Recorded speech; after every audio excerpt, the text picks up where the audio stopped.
नमस्कार, आप देख रहे हैं सी न्यूज़ 12। तो मैं हूं ऋषभ सक्सेना। वक्त हो गया है मध्य प्रदेश बुलेटिन का। मध्य प्रदेश बुलेटिन में बात होगी बैतूल की, जहां लापरवाह बाइक सवारों ने व्यापारी को जोरदार टक्कर मार दी। साथ ही बात होगी रीवा की, जहां कांग्रेस नेता धर्मेश शुक्ला ने सराहनीय कार्य किया है। ऐसी तमाम खबरों की विस्तार चर्चा करेंगे इस बुलेटिन में।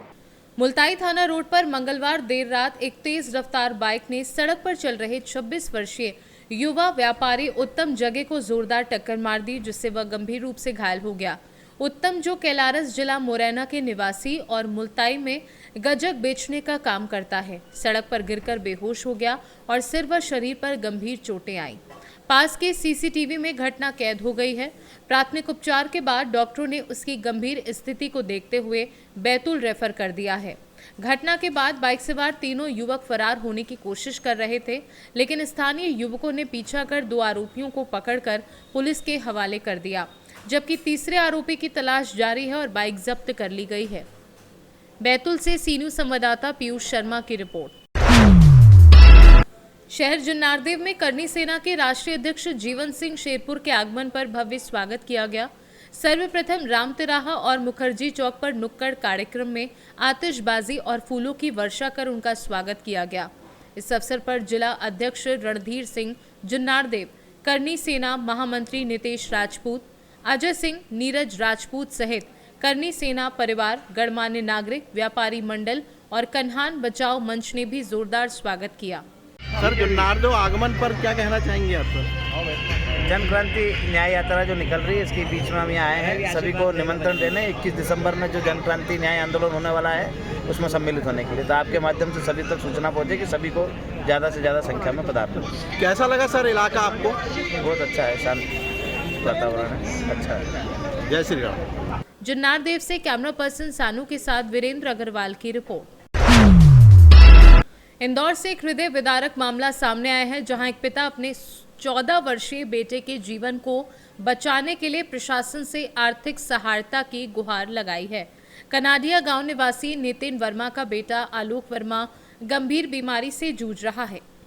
डॉक्टरों के अनुसार उसकी दोनों किडनियां फेल हो चुकी हैं और तत्काल बड़े स्तर पर इलाज की आवश्यकता है। परिवार की आर्थिक स्थिति अत्यंत कमजोर है। पिता नितिन वर्मा अब तक कर्ज लेकर इलाज कराते रहे, लेकिन अब आगे उपचार कराना उनके लिए असंभव हो गया है। उनके पास आयुष्मान कार्ड भी नहीं है।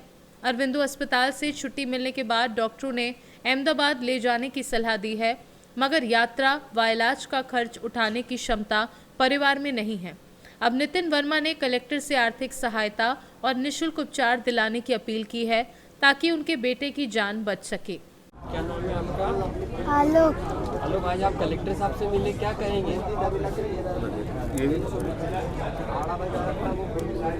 कलेक्टर साहब, आज आप कलेक्टर साहब से मिले, क्या कहेंगे? अब बोला अच्छा लगा। क्या कहा कलेक्टर साहब ने? कलेक्टर साहब ने कहा कि अच्छा हो जाएगा। इलाज करवाएंगे, सब करेंगे मदद। सब करेंगे मदद। पापा कर रहे कोशिश। पापा भी कर रहे कोशिश। कलेक्टर साहब ने बताया है, मैं करूँगा। अच्छा। क्या नाम है आपका? आलोक। आलोक, स्कूल जाते हो? हाँ। कौन सी कक्षा में पढ़ते हो?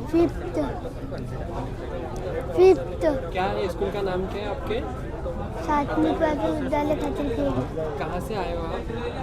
बाईपास के आगे कनाडिया गांव से। नितिन वर्मा। नितिन जी, आज आप मंगलवार जन सुनवाई में आए हैं, क्या समस्या लेकर आए थे? जी, मैं पिछले हफ्ते भी आया था वहाँ पर। तो पिछले हफ्ते आया था तो सर से मिला था मैं। सर से नहीं मिल पाया था, कलेक्टर से, वो दूसरे सर से मिला था मैं। तो उनने मुझे जैसे मेरे बच्चे की किडनी 2 फेल हो गई है। मैंने आवेदन दिया था, तो मैंने डॉक्टर को बताया, इलाज करवाया, 27 जाँच वाँच करवाई है वगैरह। और मैंने पूछा कितना खर्चा आएगा, तो उन्होंने मुझे 40 लाख रुपए करीबन बता दिए थे।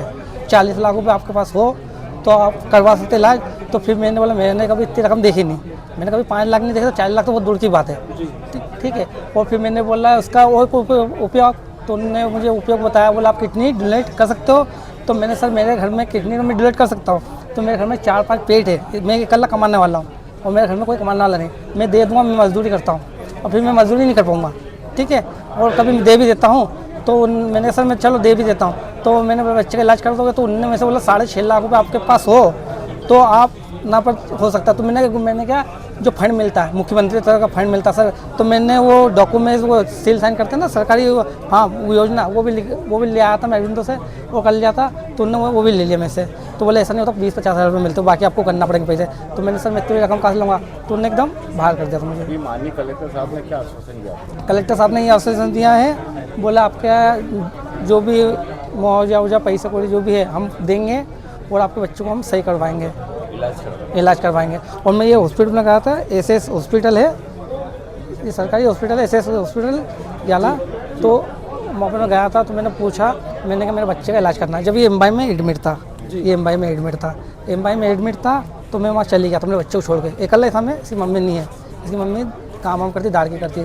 तो मैं अकेला चली गया, वहाँ पर गया, मैंने जानकारी ली, मैंने सर से मिलना है। पहले तो उसका जो नली लगती है 6 महीने की वो डलवाना कहा था, सर है नहीं, छुट्टी पे गए। और फिर मैंने मैम से पूछा किडनी डॉक्टर से मिला तो मिले नहीं वो। फिर मैम मिले उनको, तो मैम से मैंने पूछा मैम मेरे बच्चे की 2 किडनी फेल है, तो मेरे फेल है तो मेरे बच्चे को मुझे इलाज करवाना, तो कैसे इलाज करवाऊंगा? तो बोला देगा कौन? तो मैंने कहा मैं दे दूँगा। तो बोला आपको खून की जाँच वगैरह ये सब करवाना पड़ेगी। तो मैंने कहा मैम करवा दूँगा। तो फिर मैंने ये चिट्ठी बताई उनको, मैंने कहा सर का लिखा हुआ है और मेरा पैसा कौड़ी नहीं है और इस दोबारा करा। तो उन्होंने ये बोला मुझे, बोले इससे इलाज थोड़ी होता है। आज आप कलेक्टर साहब से मिले, उन्होंने क्या कहा? बस ये क्या सर वो इलाज करवाएंगे और आपको बच्चे को सही करवाएंगे। प्रोग्रेस से क्या 20,000 रुपये आपको भी देंगे और हो सका तो आप मुझे भेजने का बोला भी। बच्चों को तो एडमिट सर कल ही छुट्टी हुई है इसकी ऑफिस, ये कल ही एमवाई से छुट्टी हुई है कल ही। आपका जो इलाज तो आरबीएल में करवाएंगे ना? मैं सर जहाँ बोल दें मैं करवा लूँगा, मेरा बच्चा सही होना चाहिए। आपको किस हॉस्पिटल में बुलाया? ये सर मुझे तो ये एसएस हॉस्पिटल है, माँ को बताया था गोकुलदास के पास में, नितिन वर्मा। कहाँ रहते हैं आप? कन्नाड़ी और खतरी खेड़ी। कितने समय सर आप जन सुनवाई में आ रहे हैं यहाँ पे? ये दूसरा हफ्ता सर। उपचार की सहायता के लिए देखिए छोटा जो बालक है उनके पिताजी आए थे, हम लोग उनकी सहायता भी कर रहे हैं, उनकी डायलिसिस की व्यवस्था भी कर रहे हैं, साथ ही साथ उनकी जो किडनी ट्रांसप्लांट होना उसके लिए भी पूरा प्रशासन की तरफ से पूरा काम किया जाएगा। बच्चा जल्दी स्वस्थ हो और उसको उज्जवल भविष्य की हम लोग कामना करते हैं। इंदौर से सीनू संवाददाता अंकित खरे की रिपोर्ट। चोपना क्षेत्र के कोल्हिया गांव निवासी किसान शिवराज उइके की 3 एकड़ की धान की फसल जलकर खाक हो गई। जानकारी के अनुसार शिवराज ने गांव के ही किसान की बटाई की भूमि पर अपनी साल भर की मेहनत से तैयार की हुई धान की फसल काटकर खेत में थ्रेसर के लिए इकट्ठा की थी। मंगलवार को जब किसान अपने खेत पहुंचे तो उन्होंने अपनी पूरी फसल राख में बदलती देख गहरा सदमा झेला और परिवार सहित रो पड़े। किसान ने तुरंत 112 और पटवारी को सूचना दी, जिसके बाद पटवारी शिवलाल दुर्बे और थाना चोपना की टीम मौके पर पहुंचकर जांच में जुट गए, लेकिन आग लगने का कारण अभी तक स्पष्ट नहीं हो पाया है। शिवराज ने लगभग 2.25 लाख रुपए का नुकसान बताया है, जिससे उनके परिवार पर गंभीर आर्थिक संकट उत्पन्न हुआ है और उन्होंने शासन से मुआवजा दिलाने की मांग की है। नाम क्या है आपका? शिवराज उइके।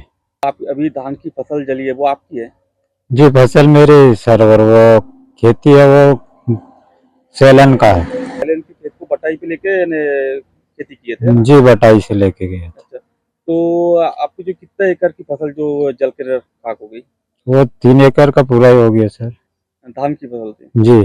तो लगभग कितना नुकसान हुआ होगा आपको? 2 लाख 2.25 लाख का हो गया सर। 2 लाख का नुकसान। तो जैसे कि आग लगने का कोई कारण पता है आपको? कैसे क्या? नहीं सर कोई पता नहीं, हम तो सोमवार को रात को हुआ सर वो। हम सुबह खाना खा के गए मंगलवार को कि निकालेंगे थ्रेसर करवाएंगे करके, तो दोनों डेयरी जल के भस्म हो गया सर। तो आग रात को लगी थी? जी रात को ही लगाता होगा सर। आपको क्या लगता है कैसे आग लगी होगी? सर अज्ञात कारण से लगा होगा, कोई देखे ना कुछ करे सर। तो आपको किसी ने ऐसा तो नहीं है किसी ने आग लगा दी, ऐसा कुछ शक वगैरह कुछ है क्या? अब ये क्या कब बोल सकते सर, कोई सामने है ही नहीं है तो क्या बोलेंगे कि यार किसने लगाया कि इसने लगाया। तो आपने इसकी शिकायत अभी तक कहाँ की? सर शिकायत तो वो पटवारी सर गए थे तो वहीं पे वो क्या बनवाया, पंचनामा बनवाए। और तो कोई आश्वासन मिला आपको प्रशासन से? अभी सर हम तो ये थाने गए थे तो वहां से कुछ वो आवेदन बनाने का बोल रहा था तो वो बना नहीं है। तो आप शासन से क्या चाहते हो? हमको हमारा नुकसान का मुआवजा चाहिए सर, तो अच्छा, नाम क्या है आपका? शिवराज हुई के कहाँ रहते हैं आप? कोलिया। बैतूल से सी न्यूज संवाददाता नित्यानंद राय की रिपोर्ट। रीवा जिले के थ्योतर विधानसभा क्षेत्र से खबर है कि कांग्रेस नेता धर्मेश शुक्ला अपने मामा जी के यहां बेदौलिहा के निमंत्रण कार्यक्रम में शामिल होने के बाद लौट रहे थे। तभी बहरेचा के पास सड़क किनारे कई गायों और बछड़ों को गिरा हुआ देखा।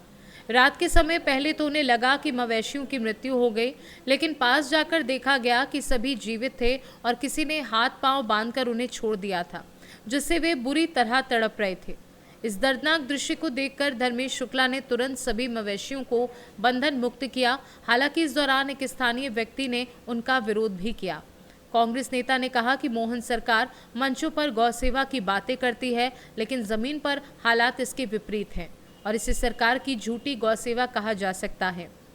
स्थानीय लोगों ने इस मानवीय कार्य की सराहना करते हुए प्रशासन से घटना पर संज्ञान लेने की मांग की है।